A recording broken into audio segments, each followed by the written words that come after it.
So aton gyud ilaabay pagtarok ang basura mga idol, dili ta magkalat kay para sa atong Mother Earth nga okay siya mga idol no.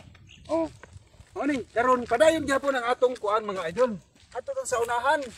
Kita gumunit basura mga idol no. Kay kini karon among naisipan nga mag community service kami. Mangunit kami basura sa kalsada mga idol no.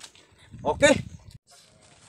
Karon para idol nga tuyo gyud namo gipanguha gimig mga basura dito sa idol para maprotektahan namo ang sa mga mutakpoy nga mga sakit, mapasplasing mga sakit mga idol sa manang dinggi. Kung mga uban pa mga sakit mga idol, muna nga huna-huna mi pagkuha ko ng mga basura. Nalan din natin kung ayos ko natin. Asa natin yung idol. Mga basura mga idol. Midugi ipapawisan na kami. Mga idol, siguro.